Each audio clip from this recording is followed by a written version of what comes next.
Félicitations Soya, ça nous fait plaisir de voir que tu excelles dans tout ce que tu fais. Alors si Soya détient les secrets de l'excellence, nous avons monsieur Adam Magoro qui lui a les secrets pour motiver les autres. Adam Magoro, bonjour. Bonjour. Merci d'être avec nous. Il est communicateur et membre des Toastmasters. Avec lui, nous sommes là pour la rubrique du langage usuel. On va apprendre à motiver notre auditoire, n'est-ce pas? Oui, tout à fait. Alors on fait comment? On commence par quoi pour motiver les autres? Déjà, il faut commencer par parler de la motivation. Oui. La motivation, c'est l'ensemble des émotions qui nous poussent à l'action, qui nous poussent à accomplir quelque chose de grand, à atteindre un objectif. Alors, le principe de la motivation est aussi vieux que les relations interpersonnelles.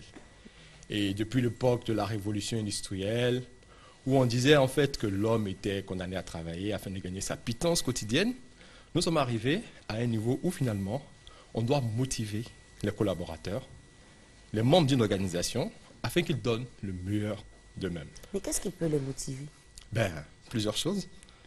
Sans vouloir mettre cela dans un ordre d'importance, l'argent. Ah, le nerf de la guerre. Tout à fait.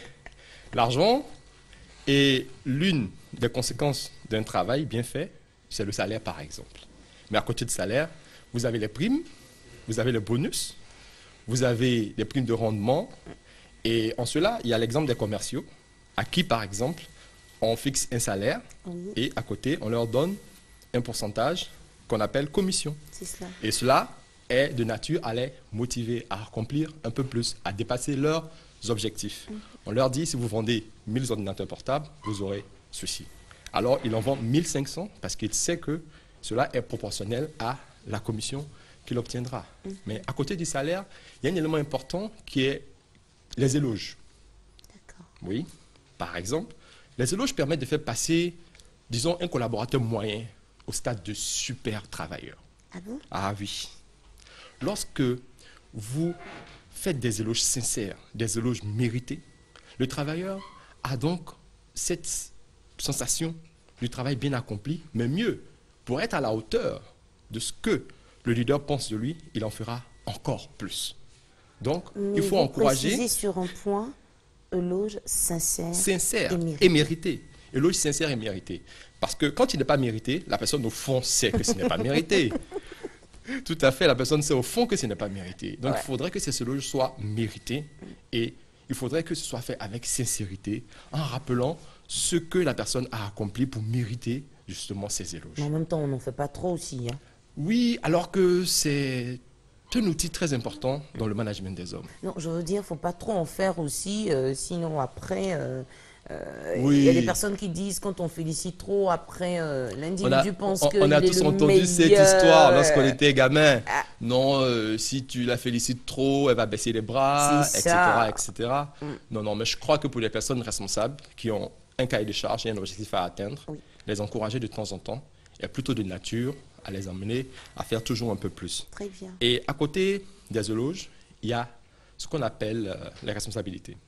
Parce que vous pouvez être à un poste depuis un moment, vous avez fini de faire le tour de la question, vous n'avez pas d'autres responsabilités, vous commencez à tourner en rond, il y a une absence de challenge, et finalement, le travail décide d'aller voir ailleurs. C'est vrai. Tout simplement parce que, face à ses compétences, il n'a pas le challenge qu'il faut pour s'épanouir. Donc, lorsqu'un collaborateur commence à prendre de l'ampleur en termes de compétences, il faudrait aussi élargir la base de ses responsabilités. Mais la meilleure, ce sont les promotions. Voilà. Parce que les promotions permettent de résoudre toutes les questions d'argent. Mais quand on est dans une entreprise, grâce, éviter les promotions à portefeuille vide, franchement. Déjà, il a dit, l'argent, ça motive. Donc, quand on dit, oui, vous avez une promotion et puis c'est le même salaire. Non, Franchement, en général, Ça sert pas à grand dans les chose. conditions normales de fonctionnement, une promotion est quand même suivie ah non, d'incidence mais je sais sur de le quoi je parle. Il y salaire. a des entreprises Sur où le salaire. promotion égale à rien du tout sur, Non. sur le salaire. Ça ressemble peut-être, c'est peut-être différé. D'accord. c'est Mais peut-être bon, différé. C'est peut-être prenons ça différé. comme ça. Mais Oui, en tout état de promotion. cause, la promotion permet de résoudre la question du salaire, c'est-à-dire de l'argent, permet de résoudre la question des éloges parce que c'est une matérialisation du travail bien fait. Exactement. Et ça permet de résoudre la question de la responsabilité, car en général, la personne gagne en responsabilité. C'est cela. Donc, pour les organisations et pour les entreprises, il faut avoir un plan de carrière qui soit assez motivant, qui permette aux jeunes pousses qui rentrent de se dire, ben, si je reste ici dans 10, 15, 20 ans, voici où je peux finalement atterrir. Pour les chefs d'entreprise, comment ils peuvent s'y prendre pour motiver leurs collaborateurs? C'est vrai, nous parlons de les motiver avec peut-être de l'argent, bon, pour tout dire, avec une promotion. Mais quel est le processus que le leader doit suivre? Le processus il est simple. La première des choses, c'est de le vouloir. Merci. Encore, il faut le vouloir. Il faut le vouloir parce qu'il y a encore trop de chefs d'entreprise qui pensent que le salaire est assez suffisant. On se dit dans un pays où le chômage est à je ne sais plus combien de pourcents, c'est déjà une chance pour toi que j'étais embauché. Donc si j'arrive à te payer, alors que ce n'est pas le cas en face, déjà contente-toi de ce salaire. Et bien à la fin, la personne également fait le travail minimum. Donc il faut d'abord vouloir motiver et il faut également avoir une vision à promouvoir en tant que chef d'entreprise, en tant que leader. Je prends un exemple. Je vous dis, ben, venez, accompagnez-moi, on va faire un tour, on va gravir une montagne. La première question, ben, pour quelle raison? On va gravir une montagne. Quand même, une montagne, c'est pas du jeu. On gravit une montagne, mais pourquoi? Il faut expliquer pourquoi. Il faut expliquer pourquoi. Non, parce qu'au sommet, l'air est pur et qu'on aura une vue imprenable de toute la ville. Et en ce moment, on commence à donner une image de ce qu'on attend à la fin de la destination. De sorte à embarquer les gens dans le voyage. Donc, le chef d'entreprise, le leader, doit d'abord vendre sa vision, motiver les employés à suivre cette vision et donc à faire les sacrifices parce qu'ils savent que c'est quelque chose qui va au-delà du chef d'entreprise. C'est une contribution à l'amélioration d'une situation dans un pays, auprès de leurs consommateurs, etc., etc. Et moi, j'ai envie de ramener ce sujet-là aux parents, parce que les parents savent faire présentement pour la rentrée scolaire.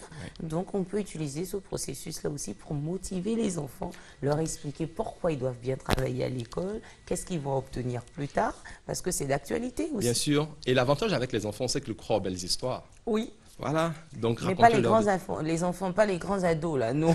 Non, même les grands ados. Au primaire, c'est encore plus facile. Même les grands ados. Donc, si vous avez de quoi nourrir leurs ambitions et leurs rêves, vous verrez qu'ils passeront du stade de l'élève moyen qui fait le minimum pour plaire à papa et à maman, pour profiter de ses vacances ou bien pour avoir simplement la paix, à celui qui fait ses efforts parce qu'il espère dans quelques années réaliser cette vision du médecin, du comptable, du financier, du banquier, que les parents auront insidieusement entretenu dans son esprit.